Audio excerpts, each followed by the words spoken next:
So Mr. Garbett actually mentioning that, like, first he listens to the podcast, which is awesome. But him mentioning Shannon Sossaman. So I'm like, all right, what other like 90s actors are like just faded into obscurity that were supposed to be like? Well, we talked about Gretchen Mol. We did talk about Gretchen Mol. We did. Who else? Like Andrew Keegan wasn't like huge, so he was never like really going to. Yeah, but you know what he's up to now, right? No, what's he up to? Andrew Keegan has a cult. Holy shit. Yeah. Oh, wow. This took a turn. Okay. I mean, I don't know if they've been disbanded, but at a certain point, he was a cult leader. Wow. Okay. Well, that eliminates what my follow-up question was going to be. Like, what are they doing now? Oh, shit. People Magazine, 3 days ago. Andrew Keegan hits back at speculation he was a cult leader. That's not at all what it was. So what was it, Andrew Keegan? I don't know. Here's a picture of him with his supposed cult holding a parakeet or a parrot or a macaw or something. He's either teaching a magic or it's a cult. He was wearing like a fedora and like a colorful vest. It's a wild scene. Yeah. He spiritual community full circle. I led a spiritual community in the heart of Venice, and it was called Full Circle. The press can, say anything and create any headline. It's clickbait. There's just a lot of bullshit out there. You do a good thing. You bring people together. And sure, it's a church. Sure, I'm an actor. And sure, there's some horrific stories around people handling control and power and spirituality in the wrong way. But that is not at all what it was. After its formation, the group started meeting at an old temple. He said it's unfair with the definition of what a cult is, but cult is also the core word for culture. And Venice is a culturally diverse and culturally rich area. That kind of sounds like him admitting it was a cult. Pretty much.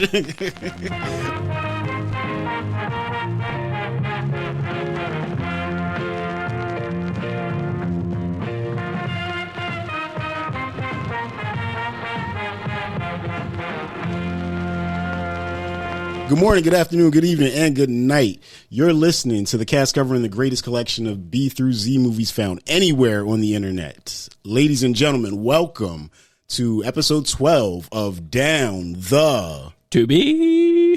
For the last 41 years, I've gone by the name Darryl. Booyakasha Wagwan. I'm Chuck. I'm dying. What?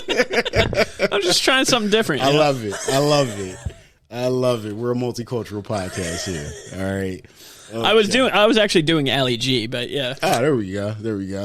Wow. Okay, so from now until the end of time, Down the Tubi will be brought to you by... I'm just glad I ducked those cultural appropriation accusations. Oh, hey, man. You didn't start a reggae band, so you're good. Right? Love More Coffee Company. Go to lovemorecoffeecompany.com. Get some coffee, hot chocolate from a nice company based here.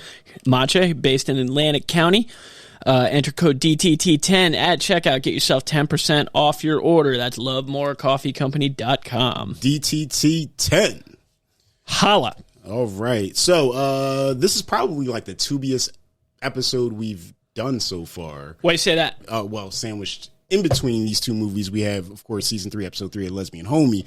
But acting as the breads, we have 1992's cyberpunk masterpiece from Albert Pune. This is Nemesis. And we have 1996's Phat Beach, starring Steele himself, not Shaquille O'Neal. Jermaine Huggy Hopkins. Steele could be. I don't know if Steele's on Tubi. We could get to that at some point. Ooh. All right. I think we should start with Phat Beach. Start with Phat Beach? I think that actually has a 90s Where Are They Now in it. Brian Hooks. Brian Hooks. Okay. Yeah. Where's Brian Hooks now? Where is he now? At Popeyes. That's where Brian Hooks Getting a two-piece? Serving the two-piece. There you go. All right. To all comers. Brian Hooks, best known for the screwball comedy 3 Strikes. I remember the poster of that. Is he one of the first, how many 2-time appearances have we had? Wow. See, you put me on the spot now. I got to think about this. All right. Well, he's one of the early ones because he did this and he was Anthony in High School High back to back. Oh shit, that's right. Yeah. That's right. Wow. Okay. Angela's a back to back from Sleepaway Camp 2 and 3. Yeah, that's true. So, I mean, does the same series count though?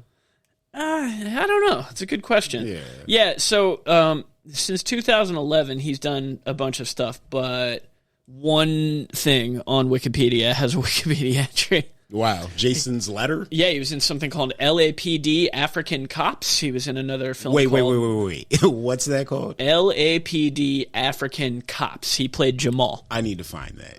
That sounds awesome. All right. You vent for a second. LAPD African Cops streaming. Oh, yeah. Is it on Tubi? Is it on Tubi? Probably not. That would be perfect. I'm sorry. I know we're like already getting off track here. Is it on Tubi? No, but here's the plot summary. 2 people from Africa come to the United States, become citizens, and join the Los Angeles Police Department. That's incredible. Oh, God. I want to see it. They're probably wearing slides. I got to see it. With the police. Straight Nigerian. Gotta check that one out. Oh, man. This is going swimmingly. They're probably doing like the Obafemi strut. I gotta see it. Phat Beach came out in 1996. It was directed by Doug Ellen, who was like 20-something at that point and like pretty much just saw film school. This was a couple years before Doug Ellen, of course, created Entourage, which is his big claim to fame. Based on my real life.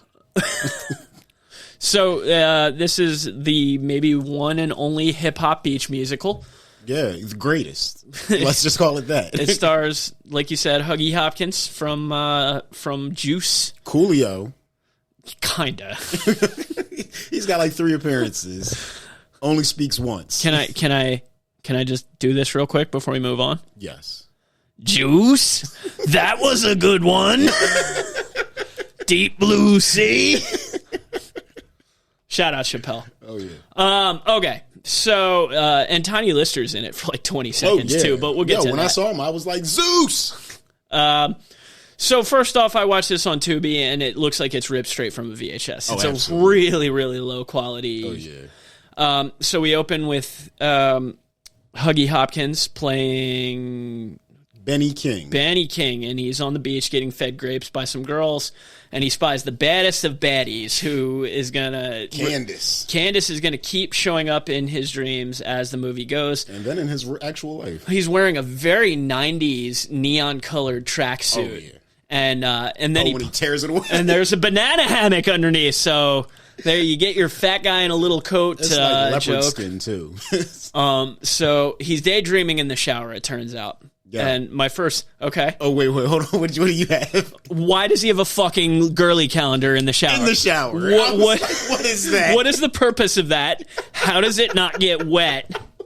I was like, yo, what the fuck is that? His dad, he lives at home still, and his dad's yelling at him because he's been in the shower for an hour and a half. Yeah. And I'm not gonna lie, that's valid. Wow, get the fuck out of the shower. Come on, bro. That's also, all the hot water. That water is cold as shit by that point. And he's just standing there, like he's not stroking or nothing. He's just standing there with the. I mean, an hour and a half. We could have been through it a few times at that point. He's reloading for round 3. Yeah, he's looking at the girly. He's like, all right, you ready again? Yeah. Yeah, he's in his zone. So he comes out to the driveway where his dad is. He's shirtless in a pair of very loud 90s style shorts. He's got very, very 90s style. And so here's what we're going to do. I've been teasing this to you. Do you have the ding sound effect? Ooh.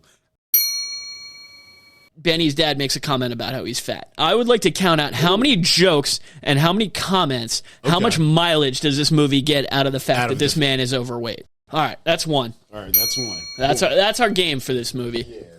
Yeah. Okay, so Darryl pulls up. Darryl, played by Brian Hooks, who, if we're comparing this to Friday, he's the Chris Tucker, right? He's Smokey. Yeah. Yeah. But Smokey was like a better person. Smokey kind of meant well, I guess. Darrell's trash. Like pure trash. I'm gonna start this off by saying, like, I wouldn't say I hated this movie, but I wouldn't say I laughed at it a lot.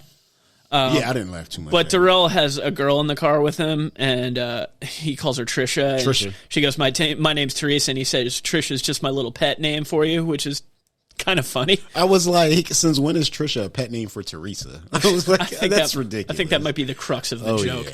Yeah. Then he calls Benny fat, so that's 2. Boom. All right. So Benny is a very sensitive fella. He wants to take a poetry class. It's the summer. Are these kids college age, high school age? Like, what are we meant to believe here? I'm guessing high school was the intent because that's what we're meant to believe. These guys were 30 years old. Clearly. Because they're obviously not like grown adults because they're making a big deal out of like, what are you going to do with your summer? Yeah. So he wants to take a poetry class. His dad sent him up with a job at a burger spot. The next scene is him working at the burger spot, and Darryl pulls up in the drive-thru, and he's doing the old, the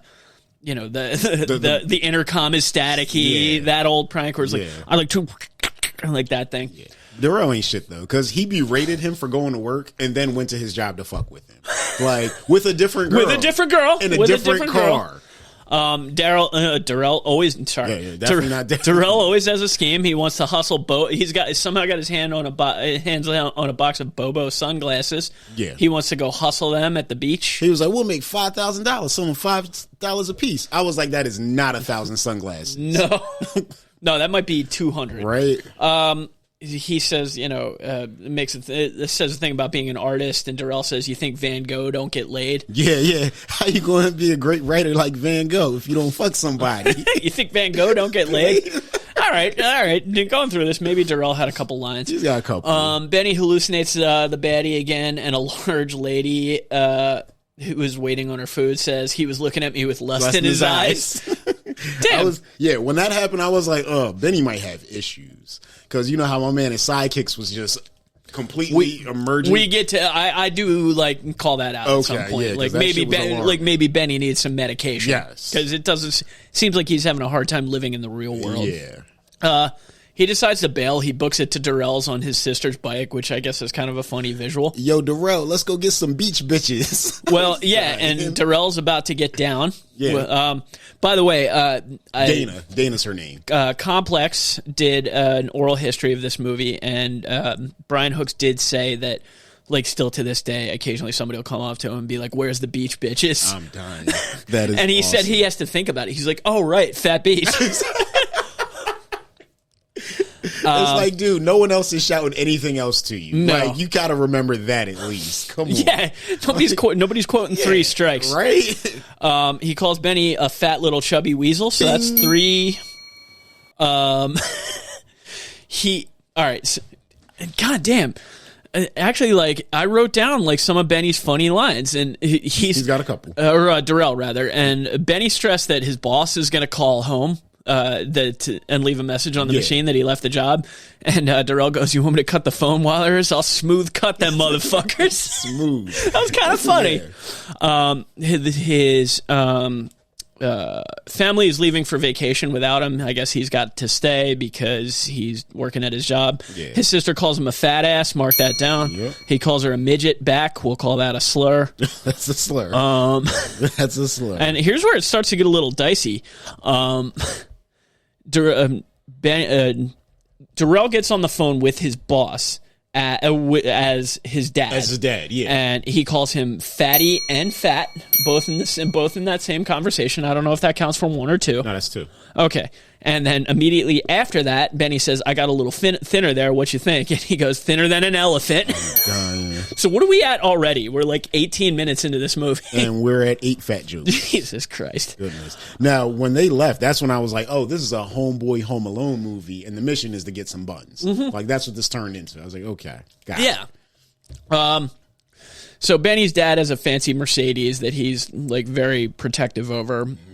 And they don't know how they're going to get to the beach. I was confused initially because I thought they were in L.A., but they're actually in Bakersfield, which is quite a bit inland. Yeah. Well, I was confused because I thought Darryl had a car, and then when he was like, "Oh, I don't know," so that was like, Teresa's car. I was like, "Oh, he's driving his women's car." Yeah. Okay, gotcha. He ain't shit. He ain't shit. So yeah, they're going to take his Mercedes. Shocking. I did say I bet it gets ruined too, but it actually doesn't. No, it just gets towed at one point. Benny is hallucinating the baddie again. She wants to hear his poetry. I said I bet he actually meets her later.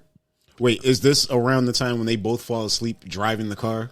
Yeah. I was like, no, that was a little before. A little before. Okay. I was like, that's insane. Benny says he's afraid he's addicted to Benny says he's afraid he's addicted to pussy. In order to get addicted, no, like crack, right? Yeah. He said in order to get addicted to crack, you got to try crack.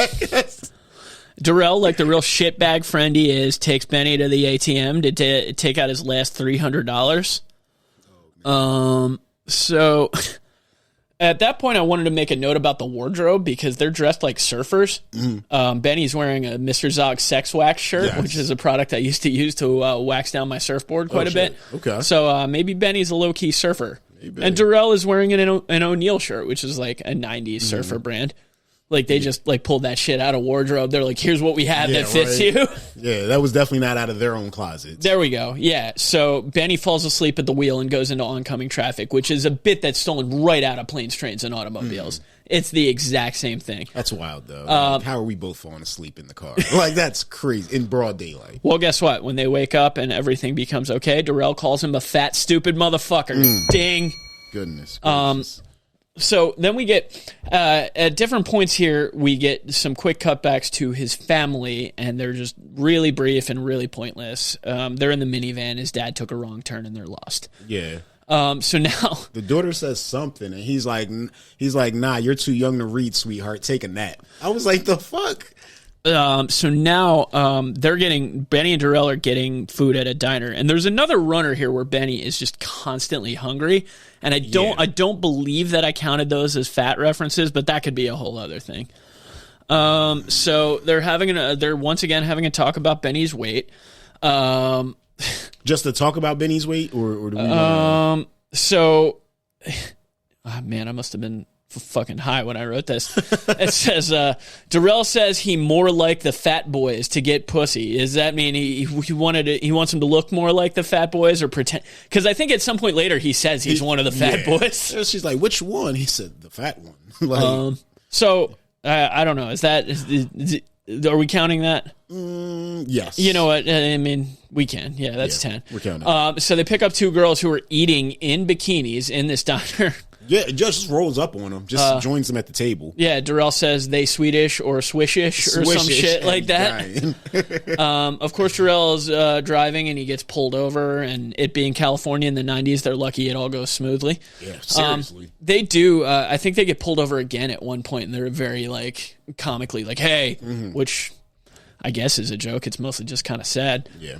Okay, here we go. Coolio at 21 minutes. I believe he's on the screen for about 6 seconds.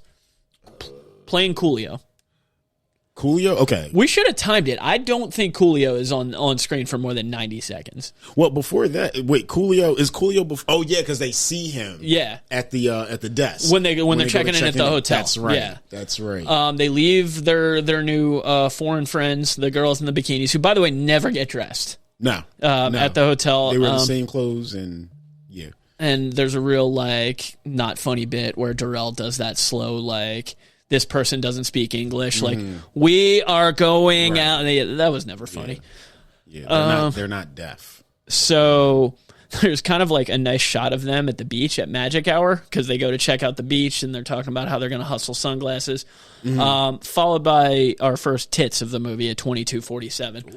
I actually... You timestamp tits? Yeah, why not? Awesome. Don't make it sound so creepy. Yeah, nah, it's great. So the whole premise of this is that Kimbo Slice? That's Kimbo Slice. This is, what is this? Blood and Bone. Oh, it's shit. Just plain shit at this point. So the whole premise is Darrell's horny like he always is, and Benny's hungry like he always is. So the decision is to go to someplace where they can eat and meet women. So they're at the strip club. There's only one place I can think of. Yeah, Benny's eating a burger, fries, and a milkshake. Does that count as a fat joke? Maybe we'll let that one slide. Yeah. Boobs at 24:28. That's 6 boobs total, which I believe is all the boobs in the movie, which for the promise of raunch in this movie is really not that much. Yeah, it really isn't. And there's a real, like... Well, I don't think there's any more boobs in this. Nope, that's it. Six boobs total. Wow. It's pretty tame. Yeah, for like the promise of what this premise was, it's almost like kind of... It's kind of like a I don't want to say sweet, but it's like an optimistic movie for something like this. Yeah. So there's a really sad thing at the strip club here where this girl's dancing for Benny, and Benny thinks that she is dancing for him for her health. Hey man, we've all been there. And then we meet. I haven't. Have you? No. Yeah. Yeah, but I wasn't spending my money. I was spending my boy's money. Oh, that's fine then. Yeah. I was like, yo, bro, I need a couple more dollars. He was like, you got her? I was like, I got her. I did not have her. No, you sure didn't. Me. I got a number from a stripper one time, but I'm pretty sure she was like... trying to work. Yeah, like I'm pretty sure that was her after hours job. Yeah. I think maybe a man might have answered if I called that number. Absolutely. If you catch my drift. Absolutely. You need to schedule an appointment. Exactly. Lilac escort service. And I don't want to sound like I'm stereotyping. I mean, lots of strippers / exotic dancers are just making their money, and it's a great living, and God bless them. But and some of them are ladies of the very early morning. Yeah, I think that particular woman was trying to work, and that's fine. Yeah, we are a sex positive podcast. Always. Damn, absolutely. That was a dope title sequence. Maybe we need to watch Blood and Bone. Yeah, I'm about to turn this off because I'm getting this is too much. Hang on. Wait a minute. It's called Blood and Bone because the main character's name is Isaiah Bone? That's awesome. Michael Jai White just stomped out Kimbo Slice right before the title came. So yeah, we're going to add this to the list. Yeah. You just made the list. Okay. So we meet Mikey Z, who's the only major white character in this. I was like, where'd this wigger come from? Darryl almost gets in a fight with him. He's wearing a vest with no shirt. He calls Darryl brother, which is not great. Nah. Okay. And then they get kicked out because he can't pay for his lap dances. And he says, I spent the rest of our money on food. Is that a fat joke? I don't know because he's the one saying it. All right. Yeah, fair enough. There's plenty more. Don't worry. Oh, absolutely. So Mikey Z is back in the parking lot. He wants to race them. There's the cops again. Yeah, that's right. They tell the cop when they inevitably get pulled over again that they have a video camera on them, which I guess is kind of funny. Benny's parents are still lost. His sister says, I think I'm going to die, Daddy. Then there's just like they get back to their hotel and there's just like an unexplained party. Yeah. Like where there was no build up to this party. Nah, it's just popping. I didn't know Malcolm and Eddie was on Tubi. R.I.P. Malcolm. Hey. That could be the next show we do. I would totally put that on the list. Okay. So they're on the bed smoking the smallest joint I've ever seen. Yeah, that looks. You're just burning your fingers. Yeah, they just pulled that shit away. That was somebody else's that they picked up off the ground. Like, I could get a couple hits off this. Hey, we don't have these in Bakersfield. Yeah, Benny calls Darryl a butt pirate at this point. Is that a slur? Yeah, absolutely. Okay, absolutely. That's homophobic as fuck. So Mikey Z staying at the hotel too. He shows up wearing PJs with the top undone because this dude will not show his abs. Nope. This guy was just a friend of Doug Ellen's too. I learned that from the Complex article. Benny takes his shirt off a lot. Yeah, like all the time. Benny's just taking his shirt. Well, because they want to get a lot of comedic mileage out of the fact that the man is overweight. Certainly. Yeah, but then I was looking at him. I was like, yo, he's not like I've seen fatter people. No, you know fuck. I was bigger than him at my peak. Yeah, I was like, they're really running with this. So Darryl and Mikey Z like start getting a weird scene going on with the two bikini girls. And I was so pissed at Darryl. I was like, you really let Benny get squeezed out of getting some buns? I was like, come on, man. It seemed like maybe they were gonna like things might have gotten a little uncomfortable at some point. I think Benny was right to extricate himself from that situation. Man. I don't know. I think Benny should have got some. Bare ass at 30 minutes and some change. Benny's out in the hallway and he sees that girl again, and at that point I wrote, I think he might need medicine. Benny is not like appropriately anchored to reality. No, not at all. Okay, so Darryl comes out and basically like goes to tag Benny in. Have you ever been in that situation? What, a train? Getting tagged in? A train? Yeah, but like not starting out in the room. I only asked because there's a specific example like 20 years ago where my roommate, when I lived in AC, was upstairs with a girl, and I was downstairs watching SmackDown. That's how you know it was a Friday night. And great. I found out later that she showed up like kind of intoxicated. What was happening on SmackDown that night? Probably Jimmy Wang Yang or something. So I found out later on that they were upstairs and she'd showed up like kind of intoxicated, and he was like, And she said something to the effect of, "You better like do this now, or I'm gonna go downstairs and jump on your roommate." And my boy comes down the stairs with a towel wrapped around him, and like legit goes, "Dude, get up there." I love it. And I was like, Chris, I appreciate that, but that's weird. That's weird. Dude, get up there. That's exactly. So anyway, that kind of jogged that memory. That's awesome. I did not get up there, just to complete the story. I've never been tagged in. Wow. I'm not a tag team. I'm a solo guy. Fair enough. A solo artist, if you will. Yeah, I might have to join a stable or something though. So he does say that the girl said she likes him big, real big. I would say that's a fat joke. Yeah. So he wants Benny to go in and, quote, whip that booty. Yeah. Is this don't turn on the lights or anything? Yeah. Okay. And then he goes in and breaks the bed, which is also a fat joke. Absolutely. And then he said something when he comes in, right? Yeah. Doesn't Darryl say something? I must not. No, I think Darryl stays outside. No, because he comes in and he sees that the bed's broke. So was the premise here that he was fucking with him, or was he really trying to get him laid? I think he was fucking with him. Yeah, that's what I thought, too. I'm counting that as another fat joke. Okay. Yeah. Fuck Darryl. Fuck Darryl. That's the moral. Which is something that's said a lot in this movie, too. Deservedly so. Absolutely. So in the morning, we get a nice montage of the Venice Boardwalk. One of the weirdest places I've ever been in life. Benny bought a dozen donuts. Is that a fat joke? Nah, because he bought them. Oh. Yeah. Darryl had found another girl, and Benny unsuccessfully hits on her friend by claiming he's one of the fat boys. Yeah. At least he made an effort. You see the titties on her, they plenty motherfucking special. Is that part? Yeah. That was great. He's also lugging around the biggest boombox I've ever seen, which becomes like a running plot point in the movie for some weird reason. Yeah. So we go back to Benny's parents for a minute. Their old school minivan breaks down in the desert.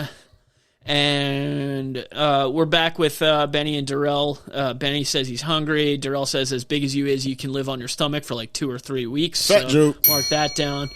There's a whole bit that I thought maybe would come back where Darryl is convinced some random homeless dude looks like it actually is Kenny Rogers. Kenny motherfucking Rogers. Yeah. What an odd... Yeah. I was like, of all people, that's... Let's backtrack a minute and talk about the fact that it apparently took 4 human beings to write this movie. Wow. Wow. So, Darryl is trying to fuck and Benny is trying to eat. This is getting tiresome. That was the note that I wrote. Yeah. Mikey shows up. He calls Benny Heavy D. Mark that down. Mm-hmm. Benny's such a bitch. He gives away his boombox to a woman he finds attractive. Yeah. That does come back. Then we cut to a bikini contest that hadn't been mentioned before, where they're all hanging out. There's a lot of stuff that just happens in this movie. Yeah, it's a very like hangout movie. Yeah. Coolio makes his second appearance for maybe 30 seconds at 39:25, and then making his only appearance, Tom Tiny Zeus Lister, Debo.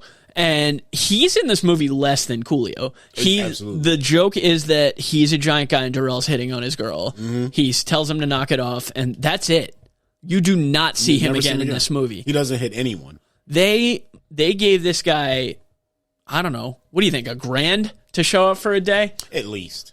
Like, how much of this... All right. And I think he was just in the area. Yeah, this movie cost $100,000, and I would say... no less than 10% of that went towards paying Coolio and Tiny Lister. Oh, yeah. For a combined 3 minutes of screen time. They probably came together. They carpooled. Yeah, they carpooled. He was like, yo, get something for my man Zeus to do. He calls him Zeus. He doesn't call him did LV ride in that car? The guy who did the hook to Gangster's Paradise? He was in there, too. He was the driver. All right, LV, wait outside. This shouldn't take us no more than 30 seconds. We'll be back. All right, so they're Benny and Darryl are fighting over the boombox girl because why wouldn't they be? Mm-hmm. And now after that, the two creeps, Mikey V and Darryl, make a bet about who can bang her first. Classic sitcom trope. Yes. And this was the Ben Candace, right? Yes. Yeah. Candace is the name of the woman that Benny has been fantasizing about. Who, spoiler, it turns out to be a shitty person. Yeah, she's trash. I was like, fuck this bitch. So. This thing with Benny's parents is going nowhere. There's another quick shot of them. OJ pulls up in his white Bronco and steals their sunglasses. I'm dying. I mean, it's just a guy driving a white Bronco, but yeah. Why not? I mean, Okay, so wait, this was 96? So the trial had already happened. It already happened, yeah. Yeah, that was definitely an OJ joke. Yeah, it had to be. Darrell's fucking in the back of the Mercedes. At that point, I wrote his dick is going to fall off at some point. Yeah. Like... He busting wild nuts in all these girls. Yeah, he's going to have to find out like where he can get a shot of penicillin in Venice. He's going to go to jail for child support. And then won't be able to get a passport. Yeah, that's really like, is there a deleted scene at the end of this where some girl pulls up and like, Darryl, take care of your responsibilities, boy. It's like 3 of them saying it. Yeah, like, oh shit, never mind. Right. I guess I'm not going to be selling sunglasses anymore. He better start selling more sunglasses. So Denise is Candace's friend who clearly like thinks Benny's cool. He hits her with some hacky poetry. Drip, drip, drip. Yeah, and I wrote, why is bitch-ass Candace friends with this very nice lady? For real. At that point, we get another fantasy sequence, which is a Baywatch parody, and I forgot I wrote this, but I wrote, I'm surprised the girls in it aren't holding pizzas or something to, like, work in a fat joke. Because Benny's imagining himself as Hasselhoff. The tide comes in while he's daydreaming. I thought it ruined the boombox. I don't know if we ever figure out whether it did or not. That's right. Denise gave him back the boombox that he gave to Candace. Yeah. She realized that it was a mistake. A kid throws his ball near Benny and says, hey, fatso, can you throw the ball back? Mark that down. There we go. Okay. We are up to 16. And now we're introduced to a volleyball tournament, right? Where that came out of nowhere. Yeah. Because I wrote because the last 40 minutes of the movie needs some kind of narrative for us. Like you could have established this, like put a fucking flyer or a radio ad or something. Yeah, it just turns out like at this late moment in the movie, you see that Benny can serve really well. Yeah. And, like, it would have been so easy to establish. Fucking aces. Fuck the sunglasses. Yeah. Like, have it be that they went to Venice to be in this volleyball tournament. It would make the narrative a lot cleaner. I think we should remake Phat Beach. Oh, shit. I think we should do that. Oh, shit. We should do a remake of Phat Beach. Who's in it? Dag, what's my You name? and Justin? I'll play Mikey. I'll play Mikey V. I'm dying. I'm thinking of actual stars and stuff. You say me and Justin. Oh, no. We're remaking Phat Beach gorilla style. I'll run it by Justin today. Darryl got Mikey V's car towed to slip him up in his progress with having sex with Candace. He goes, damn, that's a nice Jeep you used to have. Benny wrote Candace a poem. It's not good, but Candace thinks Darryl has money and she's a gold-digging bitch, so now she's trying to. I said, get this trick out of here. Benny's back at the room eating, and the foreign girls bring some dudes back. The foreign girls, by the way, are, like I said, never get dressed. Yeah, they're as dirty as Darryl. I'd also forgotten about them at that point. Until they brought more guys in the fuck. Mikey shows up and goes, what you got, Slimmy Slim? Mark that down. Mm-hmm.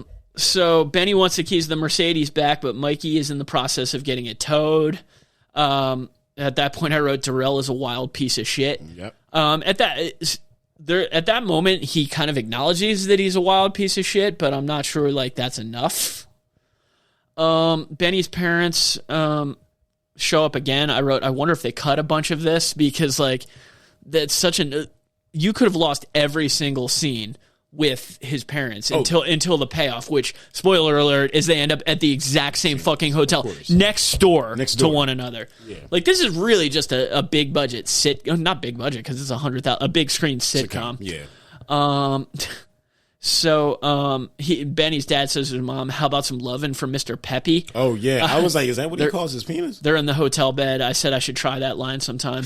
You're taking notes. Oh. So at that point, I wrote, do the foreign girls actually own any clothes? Benny invites them to play on his volleyball team, and I said they know enough English to understand the word volleyball. Right. Someone said to Benny, maybe you and Mr. Fitness over here should put a team together. Mark that down. Mm-hmm. So the volleyball tournament, the big climax. Darryl, they need money to pay for it, and Darryl has $7 in change, which he just keeps pushing on people. Yeah, he really was persistent with that. It's the first annual hip hop volleyball tournament, by the way. Of course, the greatest. All right, so get ready because a few of these just rattle off just in rapid succession. So they start playing. Someone says Benny's pretty athletic for a fat boy. Boom. Fat serves by the fat man. Then they take a break in between games, and someone says, "Hey, yo, fat man, don't fill up on the free hot dogs." So that gets us to that's it for now. So they're playing, right? I wrote down a couple other quotes, but so. Did I mention this to you? Benny is just serving all the time, and I thought in volleyball, you have to rotate. You're supposed to rotate. Yeah, so it's not. We're not even. Yeah, I mean, I guess not on Phat Beach. No, maybe hip hop rules are different. I don't know. So they're playing.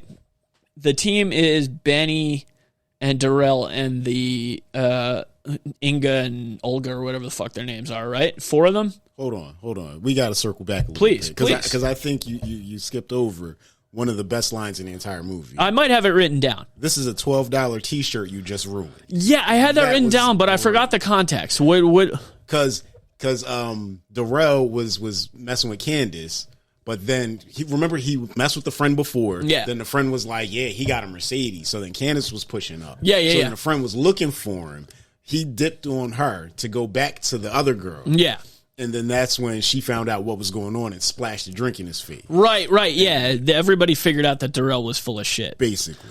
So Candace goes, "I'll throw you some if you throw the game." So it was 4-person teams, right? It was Benny, Darryl, the foreign girls, and Mikey V, Candace, and I forget who else was on their team. It probably doesn't matter. But yeah, she's like, "Hey, do you want to kiss me?" Yeah. And then lose the game. He's like, what?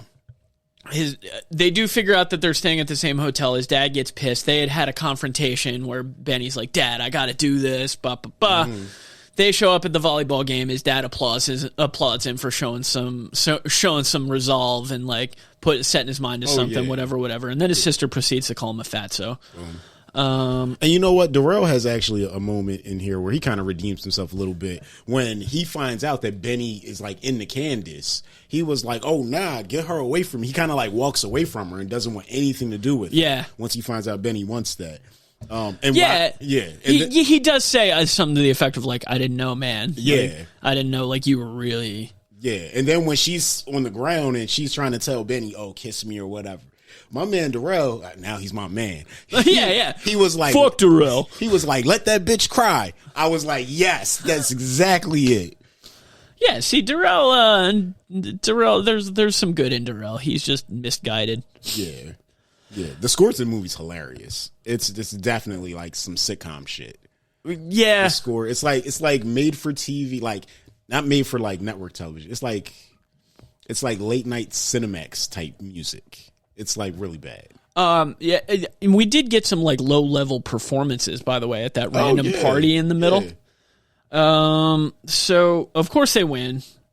I did like that there was a kid in the crowd with an iguana just chilling on his shoulder. That was kind of weird. Phat Beach. So they win. Benny gets a big novelty check, and he's on the beach just like hanging with his check and Denise, which I guess was kind of a funny image.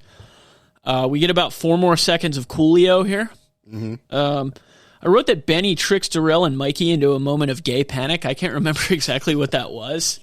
Oh, it was a go into the room in the dark. Oh, that's right. Yeah, because I guess he like caught on that Darryl was fucking with him with that like go in there and get it. Yeah, and I was like, they have a weird friendship. Yeah, it's a little. So yeah, he gets them in there together, and like they might, maybe something went down between Darryl and Mikey. I don't know. Hey man, it was '96, So that's Phat Beach. There's a very low budget rap music video under the credits. About 2 bars in, there's an ableist slur. Let's just say it rhymes with "started." Oh, which sign of the times. Okay. Catering by Cut to Catering, Cafe Luna, and State of Hunger. Are they still around? I don't know. I didn't get a chance to look, but I feel like there's a fat joke in there with there being 3 caterers. 3 caterers. Oh goodness. 2 of them are for Mr. Hopkins. We just call him Huggy. What's the place called? Cut to Catering. Two? Yeah. No. Just the word two. Oh, the word two. Yeah, just spelled like you would think. Okay. Cut to Catering. So what do you think of Phat Beach? Phat Beach was ass. I don't need to go to Phat Beach ever again. You won't be pulling up to Phat Beach? Nah. This is one of those things that I'm glad I saw it, because I can say, it's just a staple. You might want to write Los Angeles in that search bar. Yeah, I mean it's a VHS cover that I remember seeing quite a bit in the video store days, so it fits into the whole we're trying to do the video store experience here. Cutting catering. I didn't like. They're probably gone. Yeah. It wouldn't be fair to say I liked this film because I didn't really. Have you seen it before? No. This is the first time watch for me. Okay. I should mention before I get to my final thoughts, I did clock, and they mentioned it in the Complex article that Doug Ellen did steal a line from this movie and reuse it in Entourage. Which line? Friends are just girls you haven't fucked yet. Oh, yeah. Did I write that? I think I wrote that down. Yeah, I was like, yo, that's something. Yeah, Turtle says that in Entourage. Stole it from himself, and he acknowledges it in the Complex article. Turtle's the same kind of scumbag as Darryl. Turtle was Turtle a scumbag? Turtle grows, but Turtle's kind of gross. Yeah, is he? Really all those guys. The ultimate irony of Entourage is that E's supposed to be the nice guy, and he's like maybe the biggest scumbag of all of them. He's terrible. But that's a whole other conversation. Anyway, I didn't particularly like this movie, but I wrote on Letterboxd that it's got a weird like they don't make them like this anymore, of like comfortable charm to it. Yeah, I would like a good movie like this. Actually, like One of Them Days that came out last year. That was like an actual like funny, well-made, thoughtful version of this. Okay. Like give me movies like this except good and I'd be stoked. Yeah. Well, I mean the 2027 version of Phat Beach that we're doing. Oh shit. So that should be that should satisfy. God damn, who would be in Phat Beach 2027? Well, you said me and Justin, so... Well, I mean, if you want to cast, like, not to say that you're not a real actor. You're not a card-carrying member of SAG, to my knowledge, right? I'm not, unfortunately. But, yeah, if you want to... If anybody listening wants to fantasy cast Phat Beach 2027, I'm open to suggestions. I like it. You can email that at downthetubie@gmail.com. Downthetubie@gmail.com. We're also on Instagram at downthetubie. That seems like an opportune time to toss that in there. Yeah, just throw that out there. Okay, so moving on. God damn, I totally forgot we got to do this. To the max. Okay, The Lesbian Homie, Season 3, Episode 3. What do we need to catch up with? Bruce had things with Reese and E. Neither of them are speaking to him. That's really it, right? That's really it. Okay. Yeah. If anyone's listening to the show, they know where we're at with I would hope so. Also, Big Ja, come on our show. Don't be a coward. Yes, Ja. So we open with Reese and her new oo-wop. Yes, I was just about to say that. The new girl says Reese ain't about the drama if she only knew. Yeah, right. Okay, so one of my favorite runners in The Lesbian Homie has been the Temu opening credits songs. Mm-hmm. Today it's Temu R&B. The subtitles read indistinct. It didn't even have the lyrics. So we ended Bruce getting a text last time, and it turned out it was from E. Yes. And so they're having their first tete-a-tete at the same like outdoor eating spot that everybody on this show eats at. E ain't shit, man. She's horrible. She fronting like it didn't mean anything to her, and Ja is clearly Bruce clearly like broken up about the situation, clearly affected by it. And, like, she could care less. She's terrible. Yeah, and I don't know. He does apologize for smashing her stud crew. Yeah. That's an exact quote. So you feel like she did him dirty? In this instance? Yeah. I don't feel like she did him dirty, but it's like, come on, bitch. You know you felt some type of way. Like, bitch, you was getting your nails done all of a sudden. It's like, true. Come on. She was even wearing non-boxer shorts. Yeah. That one time. Yeah. You know? So, it's like, come on now. Like, don't act like it didn't mean anything. You know? Don't act like you leaving to go to Europe to play ball had nothing to do with Bruce. Yeah, I mean, I guess the whole crux of this scene is they both swear like they don't care. No, he doesn't say that. He doesn't say that. She says, like, we had our thing, whatever, and it's done. And then goes to dap him up. Yeah. she said she's back to getting hosed down. Yeah, right. She's hilarious. And they do show Bruce's eyes lingering on her yams a little bit as she walks away. As my eyes were lingering on her yams as well. Okay, so then we're back to Reese's brother, and at that point I wrote, I'll have to look his name up because he hasn't been in... The character, right? Yeah, but a few lines down I wrote Rob. That's Rob. The brother's name. That's it. So he's dating Reese's friend Nadia on the low. He's got new hair. He grew his hair out. Yeah. So there's an attempt at a joke with him not understanding what the term savoir-faire means. Mm-hmm. I was like, this is painful to watch. And then at that point, I wrote, damn, more Davion. Because we're back to Davion. Davion is Selena. Selena, yeah. Selena is a woman that Reese was hooking up with behind her boyfriend Davion's back. I didn't know Selena had yams like that. I didn't catch it. Whoa. Also, they've been moving away from that as a catchphrase. I was like, why is this episode like an hour long? It doesn't make sense. It is one scene. Just dragging. Yeah, it's bad. The wagon. I wrote someone's been making music for this on their MacBook because there's like really lo-fi like interstitial music in between scenes, which I don't think they had before. Did they? It's Big John doing it. Yep, he does everything. Big Jai does beats on the side. He probably does. He does. Absolutely. Oh my god! Think of him doing a DJ set, just throwing in drops to the max. To the max. So he doesn't have any of his like ad libs anymore. No, he's like really trying to make it a serious show, which disappoints me. Yeah, he'd have to do to the max right to the DJ horn, right? To the max.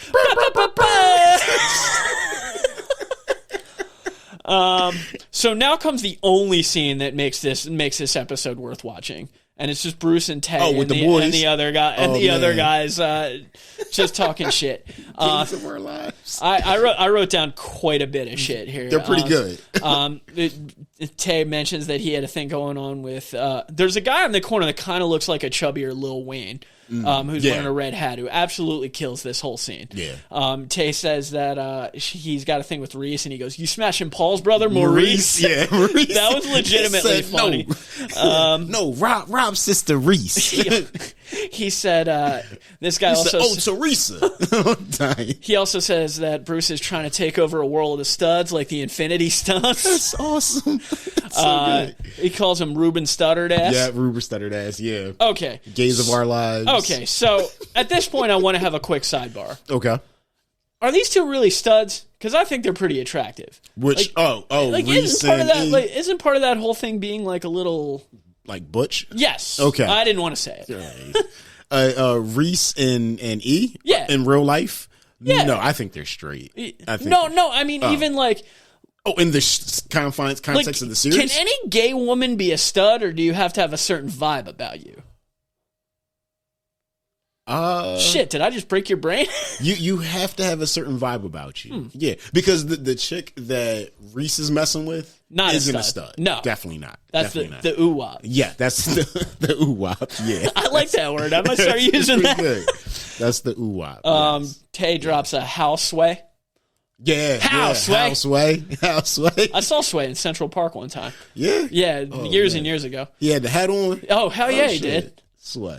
He gave me a little, I was like, yo, Sway, and he gave me a little, like, one of those across the park. How, Sway? I need the answers. You ain't got the answers, Sway? Are we allowed to laugh at that asshole now? Or? Oh, man. That moment was hilarious. Because you ain't got the answers, Sway. Classic. Fuck Kanye, though. Absolutely. So, you sound just as confused as them. Maybe you a stud, too. Yeah. And then, Salt Bay. Saute his ass. Saute your ass. There's some funny lines. Yeah. Then they have a long discussion of the specifics of banging with basketball shorts on. Oh, and yeah. then man. You put it in through the dick hole. You put it through that. At that point, we go over the possible names for this soap opera that is Bruce's life. The two I wrote down were As the Stud Turns and Gaze of Our Lives. But there were a few more. Oh, yeah. I was waiting for one of them to really just be like the lesbian homie. I thought someone was going to say that. God, that would have been good. Right? And really the kind of like self-aware shit that Big John does a lot. Yeah. I was like, they're going to do the thing. And then they just didn't.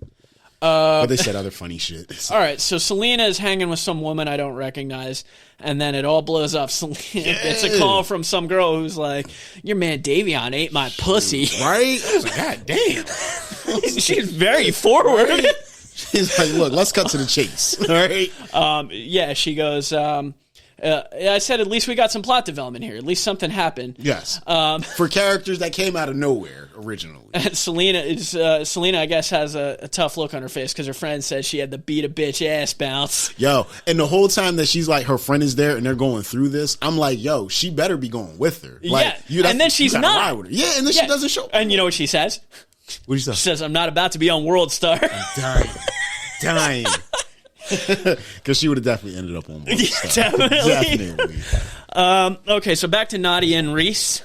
Nadia finally admits she's dating Rob, even though he's, as Reese puts it, a hoe. Yeah. And Nadia, to her credit, is very cool about it. Like, she's like, I don't understand why you're doing that, but, you know, what the fuck ever. Like, you know, good for her. Reese was with it. She was okay. They talk about her plight with being the second man in with Bruce, and she says she feels like Tyra Banks in Love and Basketball. Yeah. She said when they looked at each other, some Love and Basketball shit. She was like, it was Tyra Banks. So then we get a scene where Selena dumps Davion, and it takes way, way too long. Yes. First off, Davion's fucking trifling. And like, all right, he's like, let me explain. Yeah. And she's standing there. Yeah, and he never explains. She's just going in on him. Yeah. And he's like, can I speak? And then she stops, and he's like, right? You got nothing, bro. Oh, bro, you know you fucked up. Yeah, at least come up with a good lie. Right? God damn. Something. And she's like, did you fuck her? And like, he just... Let me explain. There's extenuating circumstances. I wasn't wearing pants. She wasn't wearing pants. I slipped. It's like, what? Hold on. Yeah, so that's, I mean, these are the two least compelling characters on the show, but they get the big final scene. Yeah, they did something. And that's it. She and you know, good for Selena. She walks out on his bitch ass. Yeah. That's it. You got anything else? No. I mean, I wish we focused more on like Bruce, Reese, and E. Like, he's expanding the tent too much. And really, what they need to do is bring fucking Jason back. Yep. That's what needs to happen. Well, that leads us right into our power rankings. Number 1 for the week, Red Hat Guy, whose name I did not catch because he's got all the good lines. He's hilarious. Number 2, Reese for being surprisingly chill about Nadia banging her brother. Yeah. Number 3, Tay, because he got in some good ones on Bruce, too. Okay. Number 4, Selena for leaving hoe-ass Davion. There we go. Number 5. Jason, not in this episode, but we love Jason. That's it. Justice for Jason. That's it. Is he playing basketball in Italy or some shit? Goodness. Jason is the guy that gets the A on the project for doing nothing. He's awesome. So that's it. We'll see you in 2 weeks for episode 4 when we go to the max. That is awesome. Okay, let's finish strong here. The cyberpunk masterpiece, Nemesis. You want to take the lead here, man? This is your shit. Nah, you take the lead. I want to hear what you got to say about this. Okay, Nemesis, 1992, directed by Albert Pyun, who is a really well-regarded, not well-regarded, but like he's in the modern day Ed Wood camp of schlock masters who really he went to Ed Wood Film School. I legitimately like Kickboxer Part 2. Oh, okay. Okay. Part 2, that's Cody? Cousin Cody. Okay. Yeah, I like Kickboxer Part 2. I also like Cyborg. He directed Cyborg. I've never seen Cyborg. I heard someone talking about that earlier today. I think it's on Tubi. JCVD, so. All right, so that'll go on the list, too. Yes. So the star of this is a gentleman by the name of Olivier Gruner. Gruner? Now, it's probably Grunier, because he is French. Olivier Grunier. Now, did you hear the story about the production of this movie? Please. Okay, so Albert Pyun. Pyun. He wanted to make this movie, so he got the finance and everything, but they were like, yo. Wait, this movie cost money? Yeah, something. Stick a bubble gum in some quarters and favors. All right. So they were like, yo, you can make the movie, but you can't write it. So he had to use a pseudonym. So he's Rebecca something. Charles. Yes. That's Albert Pyun. So good for him. That's I like that he used a female pseudonym. That's very progressive of him. Very. So they were like, all right, you can make the movie, but we want to get this guy as the lead. Because originally the main character was like a female teenager. Yes, and I'm reading on Wikipedia right now that he originally was going to cast Megan Ward, who was one of my big-time childhood crushes from Encino Man and Joe's Apartment and PCU. Joe's Apartment. I was very into her in the 90s. Encino Man. Oh, that's my shit. Please go on. Oh, man. So they were like, yeah, we'll finance it, but you can't have the teenage girl. You got to change it to this guy because we're trying to capitalize off of JCVD's success. Yeah, no shit. You know, so they were like, all right. So Pune was like, they were like, yo, if you do that, you can do whatever the fuck you want. So Pune was like, bet. Pune. Yeah, he was like, cool, I can do that. And this is what he produced. Well, so let's talk about this guy. He really wasn't much. He only really dabbled in acting. His big thing was he was a kickboxer, and he was also legitimately in the French Navy for a couple of years. But yeah, let's just say if you wanted to have an Olivier Grunier film festival, it wouldn't last too long. Nah. The first thing I wrote, because it does start with a voiceover from him, I called him Timu Van Damme. Absolutely. But honestly, as this movie goes on, and you see, like, he becomes kind of more like Van Damme meets Tommy Wiseau. Who's like, I mean, he's really bad. Oh, he's terrible. And it, like, as much as people have slagged my man JCVD over the years, like, this movie kind of reminds you that he has something as an actor. Oh, yeah. Because Olivier Grunier does not have it. No. But that's not to say this isn't a dope movie, because it is. I love this movie. So the voiceover is not even worth recounting. It's a lot of gibberish. But we are in the distant future of 2027. Yeah. Fucking kill me. LA is a barren wasteland. A sample like bullshit line is, "It pays to be more than human. Yeah. I'm not so sure anymore." So enjoy my Alex impression. I'm sure it'll come back a few times over the course of this. Alex Rain.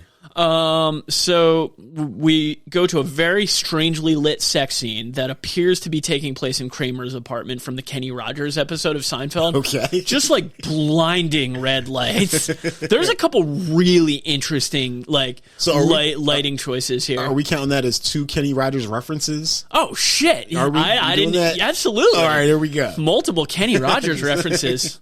Then you get some, oh man. And I'll tell you, the first moment I was really on board with this was they're like about to fuck in the hotel room, and all of a sudden we get some fucking saxophone. Oh, yes. Oh, I was like, shit, yeah. Some Skinamax saxophone. Hell yeah. So good. So he barges in, or no, he's in there, right? He's in there. Yeah, he's the guy that's going to bang. And then the exchange is, she goes, "Goddamn cop," and he goes, "Goddamn terrorist." Yep. Bow. Shoots right in the head. "Laundering data can be dangerous. You break the law, you go to hell." That's it. I was like, she's a robot. She's probably not going to hell, buddy. She's getting shut down. That's it. So then we get like a really long action / chase scene because these two like very serious looking women in like overcoats and sunglasses, which is a recurring theme in this, show up to get him. Yeah, and it's 10 minutes of pure insanity, and it's fucking awesome. Yeah, it's so insane. I mean, like this movie doesn't make a goddamn lick of sense. Nope. The acting is mostly very bad. Yeah. But I'll be damned if this dude like doesn't know how to stage some action, especially on a low budget. Yeah. I wrote that he doesn't run very naturally because. By the way, a running thing through this that I guess I'll get to now is I think they filmed all this, like, a lot of this was filmed within, like, a mile. Okay. Like, I think they reuse locations in this. There's a lot of, like, here's a factory and here's, some... Yeah. Yes. The factory at the end of this scene... So I said this is so absurdly drawn out. God bless. That was my exact note. So one of the ladies blasts him with a rocket, and he goes, "That knee was brand new." Oh, that part, yeah. He saves a husky puppy, so you know he's a good guy. Yep. Covers it with his coat and then ushers it into like a little container. One of the ladies sprays the shit out of him, and there's some great cutaways to what's clearly a dummy of him. I'm like, yeah, this is my kind of shit here. He's got like a piece of sharp debris sticking out of his leg, and he like pulls his leg up and just stabs her with the awesome. Shit that's like, I guess it's like rebar or something. Yeah, that's a cool move. Some gnarly shit. So he lets the dog out after he disposes of the serious women, and the puppy's licking his blood. And I wrote, I hate a dog in distress. Oh man, what happens next? Yeah, well, we'll get to that. Then we get literally just a straight up ripoff of the RoboCop scene where they're creating RoboCop, like seeing people talking like through a screen while he's laying down, whatever. Like putting them together. But like, I mean, I don't know. Was he part machine to begin with, or is this them putting machine parts into him? Or I'm a little confused about what this man was supposed to have been. Well, at the time when we first meet him, he is 14.5% robot. Oh, did they mention that? Yeah. There's so many like exposition dumps in this movie that I think it's impossible to just absorb everything. Yeah, it's a lot going on. Like this movie has a lot to say, but it's not saying a damn thing. No.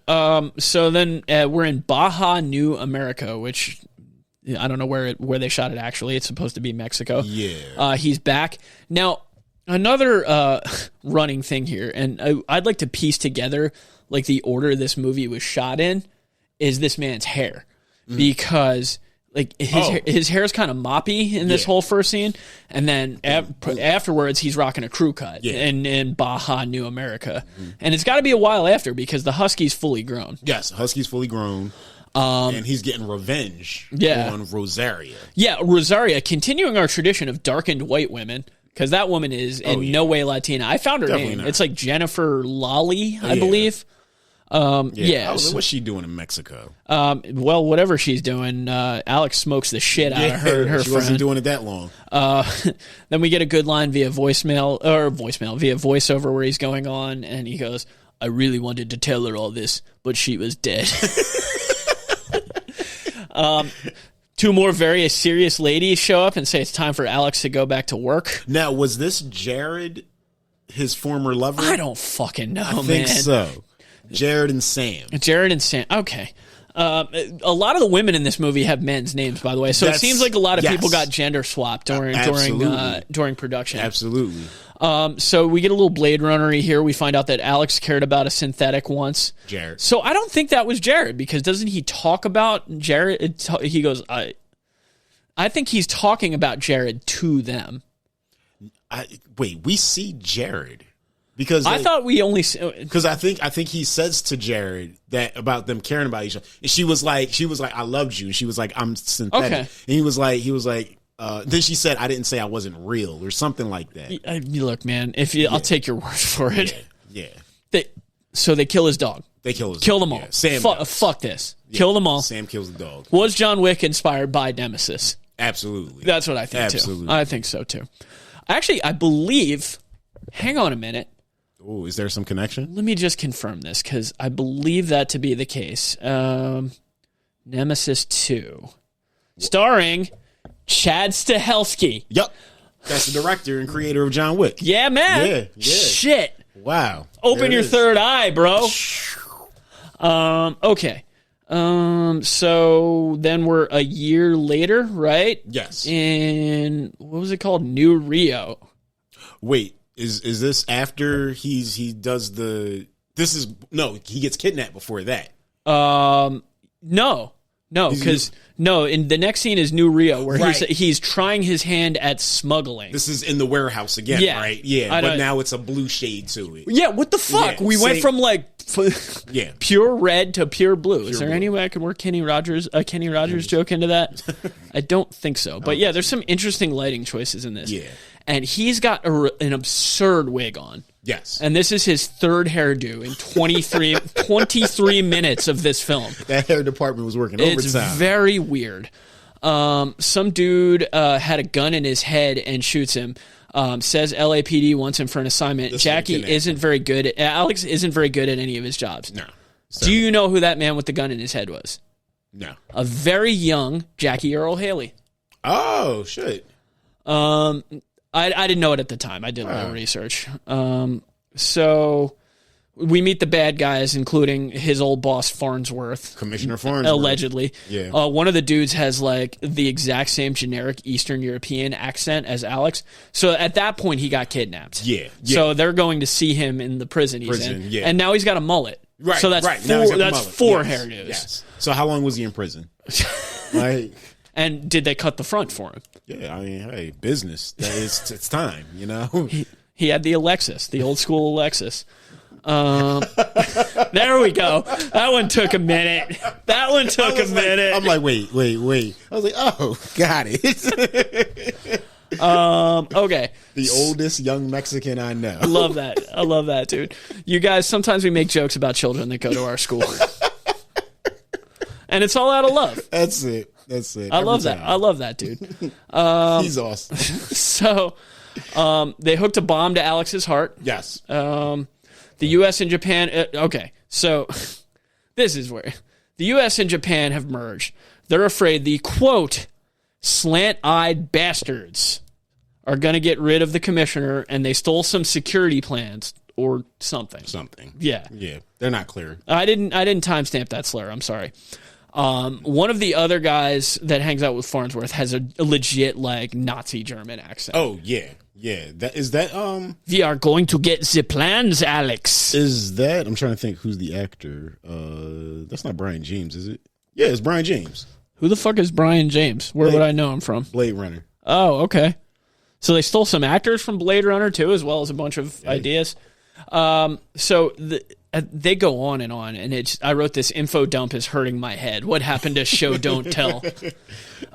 So I wrote Farnsworth was capping because that's not actually what they're sending him to Japan to do. No. Farnsworth tells one of his henchmen, "I've sent Billy Moon to Shang-Lu." Yeah. I wrote, is that supposed to mean something? And we're back to the original wig. Yeah, Shang-Lu, though. I love it. Some dude ass at 3133. Some dude ass. There's a lot of dude ass in this scene, actually. Oh, some dude ass. So, yeah. Okay, yeah. Yeah, some dude ass. I thought you said some dude ass. I didn't clock this either. Did you recognize who plays Billy Moon? Oh, Thomas Jane. Yeah, very young Thomas Jane. Oh, yeah. The Punisher. In case you didn't know that this was Billy Moon, he has a really shitty stick and poke tattoo on his bicep that says Billy Moon.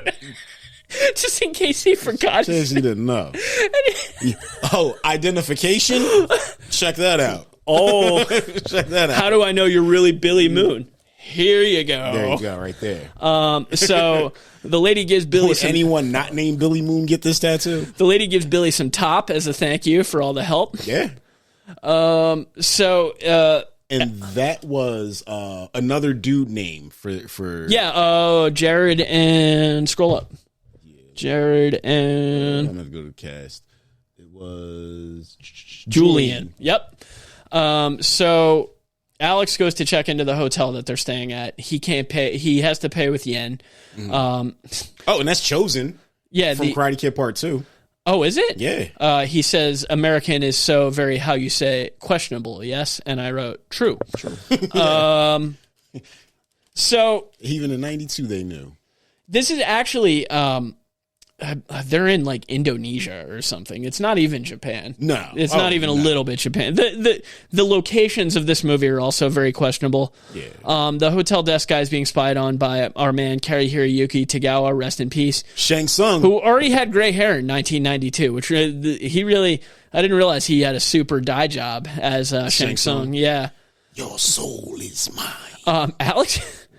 Alex is in his room narrating the movie, and somehow Farnsworth and them are listening to his narration, like at a different location. I just wrote technology in 2027 is crazy. Is it because now he's like 45% Android?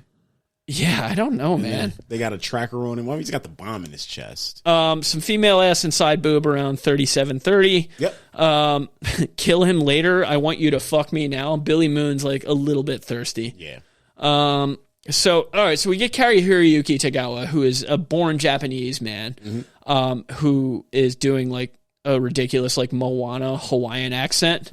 You need to join the resistance, brother. You know, I feel like I've heard him use that accent quite a few times, though. He definitely had that on his like on the page on like his agent's website. Yeah. Accents, Japanese, Hawaiian. That's how he got billed for what is it, Johnny Tsunami? Oh shit! Yeah, that's how he got in there. It's just weird. Like he's supposed to be a Japanese man. Yeah. I don't know why he's doing this voice. Right. I don't know why he's doing this. So the boys come to Alex's room. Showing his versatility. That's it. I guess they're supposed to be some kind of resistance fighters or something. It's never really fully explained. So he goes, they come to get him in the shower, and he goes, "You're not the maid, are you?" Yeah, right? It's like, bro, you do not have the charisma to be making wisecracks. And then my other question was, why does he need to shower? Isn't he mostly not human now? Good point. Good point. His robot gooch got stanky. That's terrible.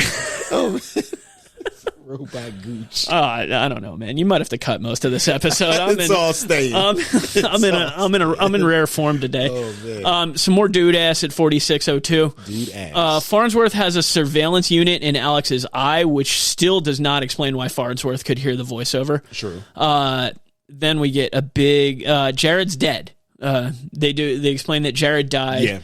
Yeah. But they somehow got her on a disc or something, and there's a meeting at a volcano. Yeah. That's what I truly I can't explain it more than you. That's it.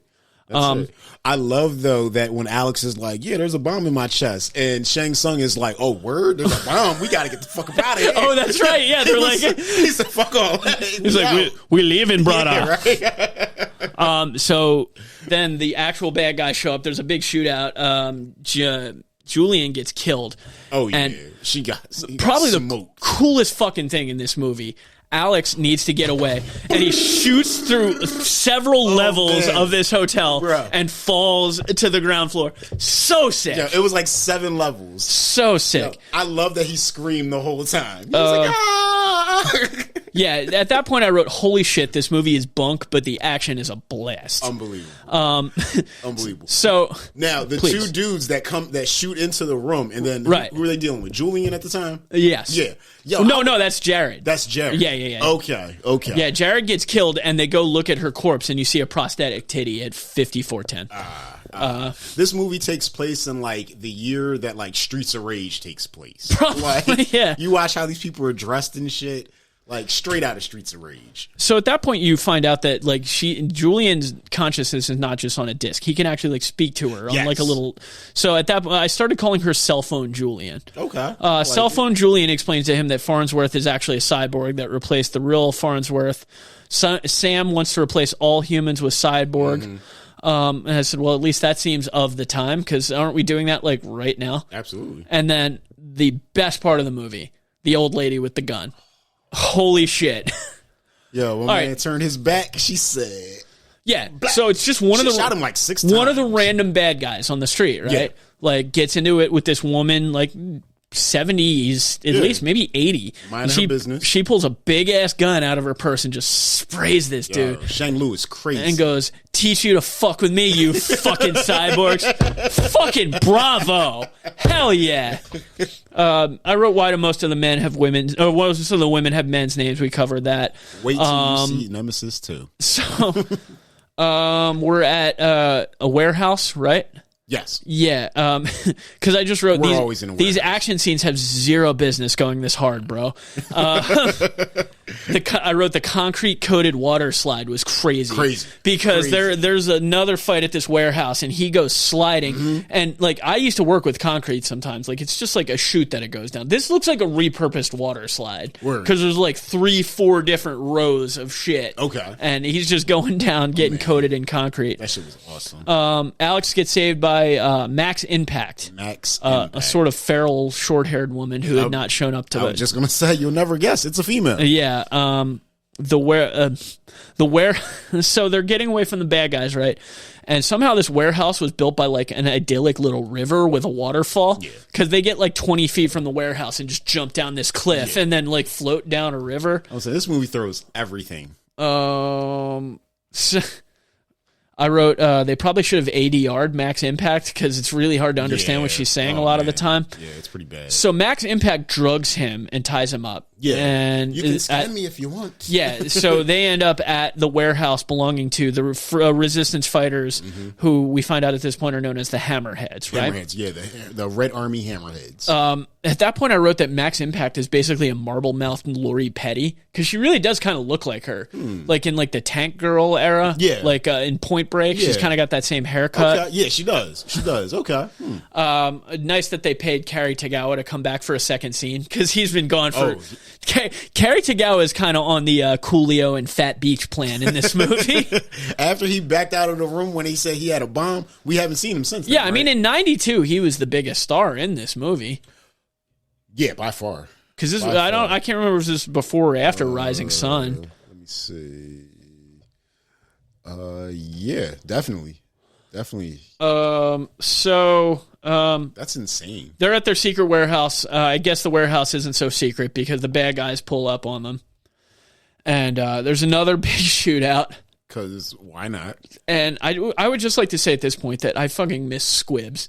Like somebody just, somebody just gets sprayed and like the fake blood just, oh god. Awesome. I don't know if that makes me a sick person or not. And I don't really care because that shit rules. You're nostalgic for a beautiful period. Oh, man. That's it. And that's it for what the hell is Cary Hiroyuki Tagawa's character's name?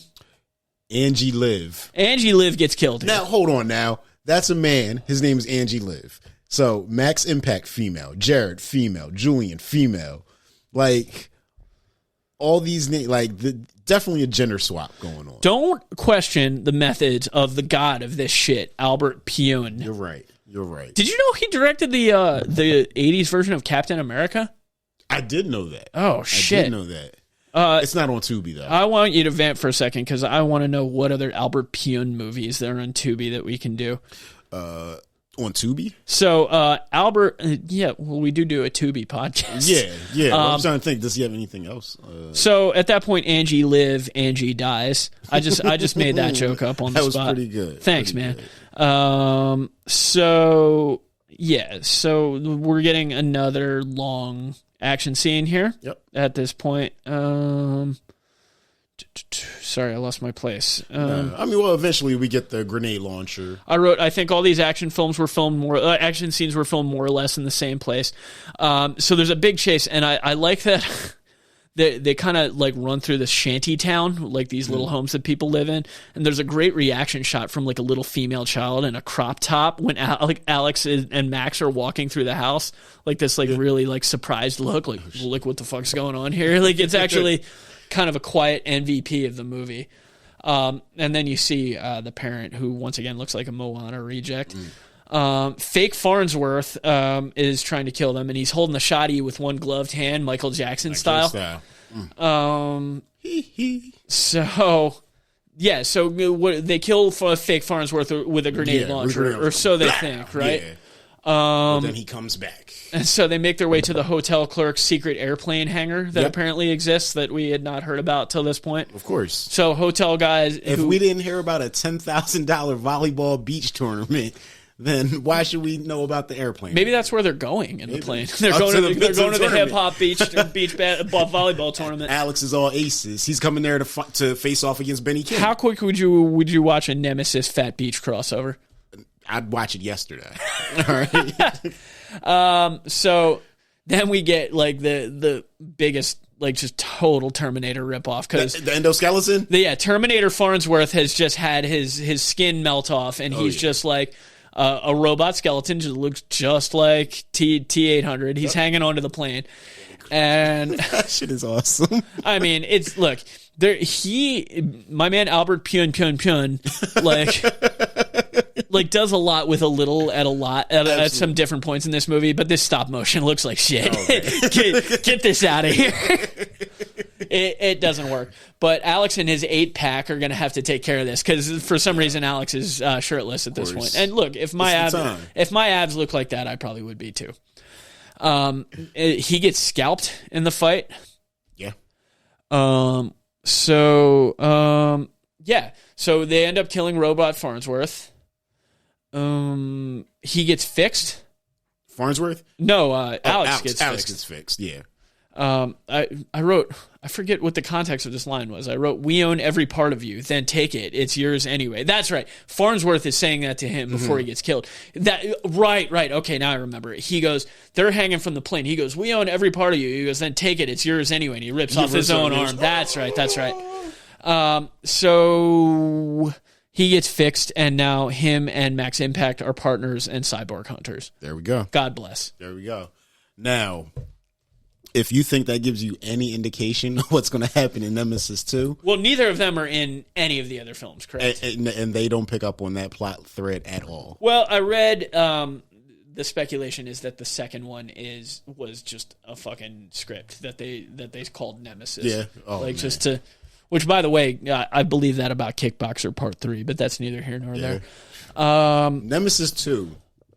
Not as good as this. No? No. Easier to follow. Give me your Nemesis power rankings. Oh, it's 1, 2, and then 3. Yeah. Did you watch 4? I did 4. I didn't do 5. I don't think 5's on Tubi, so understandable. Yeah, 5. And 5 isn't even the chick from Part 2. It's somebody else. Jesus. Yeah. And I don't know if Pune's even involved in that one. Pune. We need to reboot this series. Yeah. We need to do that right after we do Phat Beach 2027. Oh, reboot Nemesis? Yeah, let's do it. I'm with it. The catering in this was by Michelson's Food Service. Michelsen's? Michelsen's, like Michelsen's. Okay. Michelsen's. Okay. Final thoughts on Nemesis. Fucking incredible. It's an audacious movie. Audacious hell. I mean, it's like I said earlier, it's got a lot to say, but it ain't saying shit. This is like a Michael Bay film without Michael Bay films don't really have good scripts either. Bro, Michelson's Food Service was out here. Really? Karate Kid, Pee-wee's Big Adventure, Starman, Ghostbusters 2, Nothing But Trouble. Let's go. There we go. So we must have talked about this before. Had to. Naked Gun 2, Rapid Fire, R.I.P. Brandon Lee, Matinee, Blown Away, Ghost Dad, Bill Cosby. I'm going to get me some food from Michelson's Food Service, so maybe they have the Jell-O pudding. Sorry. I don't know when I'll get to do my Cosby again. I was about to say, that was it. You should have snuck in a Quaalude joke or something. But hey. Drink this, drink that. I got you from Michelson's Food Service. Jesus Christ. Just cut this whole episode. Oh, man. Nah, it's all staying. Yeah, no. I mean, this is S-tier bullshit. Right. Like, just really, so really entertaining. It doesn't make a lick of sense. Nah. But it's not, like I said, it's not like without its merits. Like, the action scenes in this movie are pretty cool. Yeah. Like, I've seen bigger budget movies with way shittier action scenes. Oh, yeah. I mean, this guy was not an actor, and it's, like, very evident. But he didn't need to be. No. That's not what he was looking for. He's a blank slate. So, before we wrap up, like, let's try to figure out the I'm going to watch Nemesis probably once a year. Yeah? Yeah. All right, let's figure out the hair narrative here. Okay? The hair? Okay, so... Okay. They shot... Alex Rain's hair. Yeah. Okay. They shot the mop top stuff first. Yeah. So you think he grew it out? Yeah, and then I wonder if he got his hair cut and the scene where he has the crew cut was added in later. They called him back for reshoots, and he said, "But my hair is shorter now." They said it's fine. The hair is not. Yeah, nobody's paying attention. But I don't know where the wigs came in. I mean, it could have just been that they wanted him to have longer hair. But why two different wigs? Because I believe he has 4 hairstyles during the course of this 96-minute film. Because the haircut, that brought the wig in. Okay.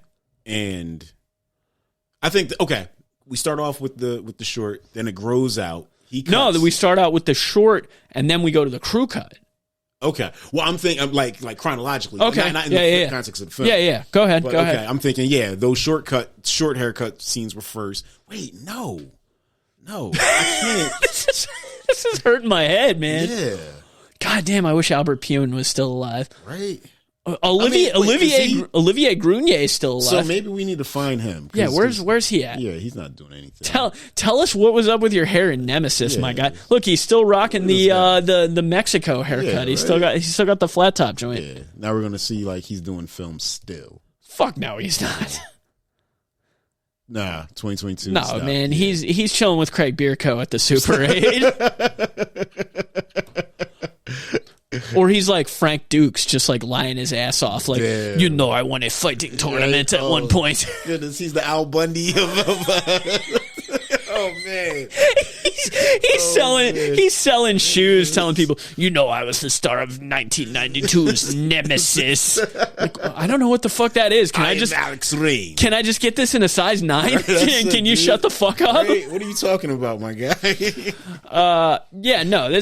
I mean, look, if you like good movies, this is not a movie to watch. But if you grew up like a big Mystery Science Theater 3000 head or something like myself, I'm surprised. Like none of there's a million like bad movie podcasts. I'm surprised. It seems like we're one of the first to get to this. Yeah, I've never heard anyone talk about this before. So look, we're breaking. I don't even know how I watched this. Yeah, that's a good question. It was just random. I was just like, Nemesis, and look, check this out. That is fucking legitimately my mission statement for this podcast. There it is. So God bless. There we go. Like going to the video store and being like, oh shit, what is this? Let me watch it. Yeah. We don't do that anymore. No. Like there's no like it's, I guess in some way it's cool to have every bit of information like in the world at your fingertips, but there's some kind of like mystery and surprise that got lost along the way. And absolutely. you finding this bullshit is a great example of it. Listen, if you thought this was fun, wait till the next one. Because that covers another movie that I just stumbled across and like really ended up really liking, and probably, I mean, I would venture to say I love it. Okay, so let's talk about in 2 weeks.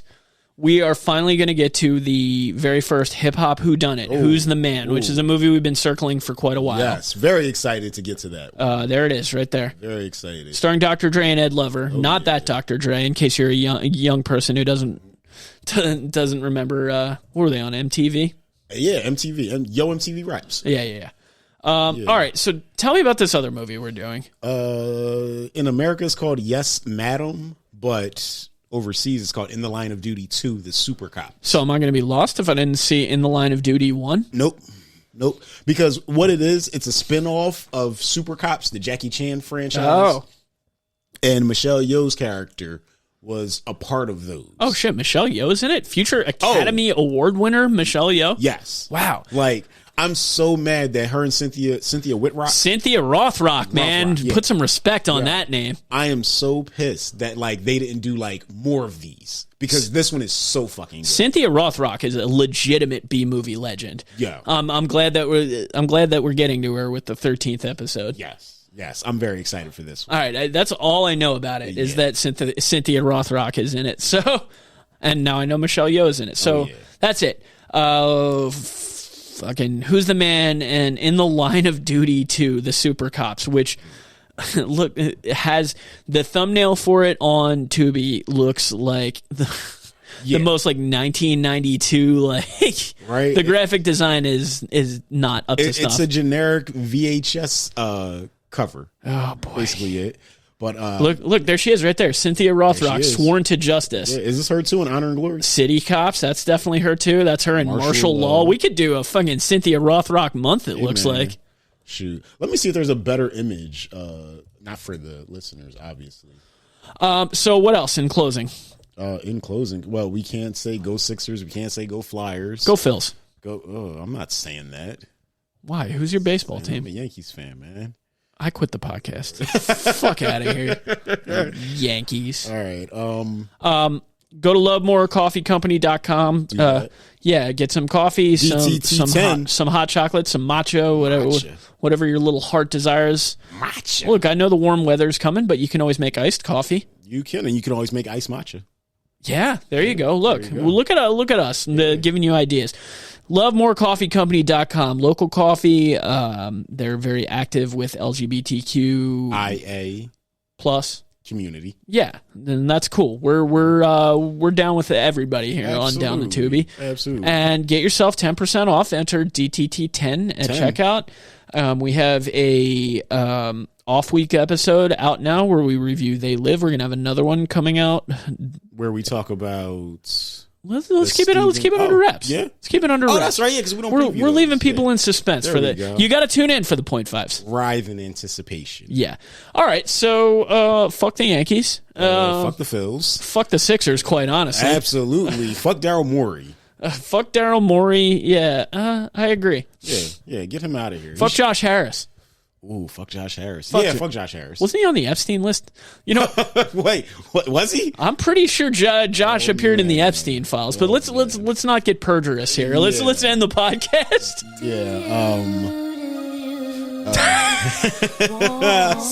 Thanks for banging with us. We'll see you next time. Peace. Ooh, yeah.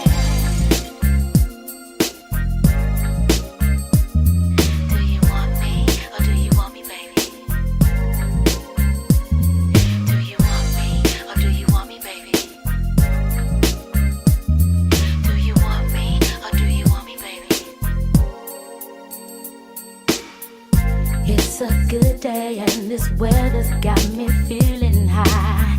Another function's going on, we're coming deep at 5. I can't front, I gotta come clean. Let's hit the car wash scene. So many brothers jocking me because my crew is fly. Busting U-turns, tires burning, hey, it's only right.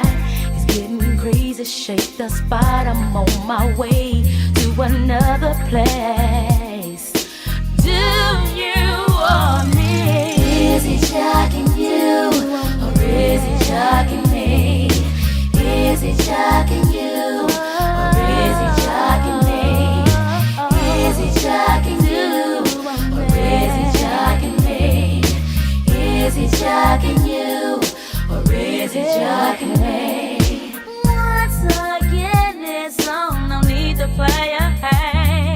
Just give me some food and put some on my plate. Everywhere I go, I see the same Negro. Brothers hounding me, give me a drink. Go, I got a buzz on and I think I'm having too much fun.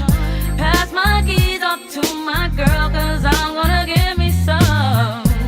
So take it how you wanna. Who do you want? From Hawkins State. Is he jocking you? Or is he jocking me? Is he jocking you? Or is he jocking me? Is he jocking you? Or is he jocking me? Is he jocking you? Or is he jocking me? You remember me? The one with the black bucket. Now you on my tits like you wanna suck it. Yeah, I had that hit song, now you're ringing my phone. I used to be the bad influence to my peers, had tricks and fear, but I'm the one shifting gears with a degree and a gold record on my belt. You're damn right, I did it by my damn self. And now you're swinging on my clip, wanting my help. See, never predict the motherfucking future, cause you gon' be mad at the big picture. Twisted in your mind trying to find which one you gon' jock this time. Yeah. My putty. This here I got is a goodie. Tryna be slick with your sick dick. This chick you can't pick, so watch the way you and your lips. Is he jocking me or is he jocking you? Is he jocking you, or is he jocking me? Is he jocking you, or is he jocking me? Is he jocking you, baby? Is he jocking me? Is he jocking you, or is he jocking me? Is he jocking you, or is he jocking me? Is he jocking you, or is he jocking me? Is he jocking you, baby? Is he jocking me? Is he jocking me, baby? Is he jocking me? Is he jocking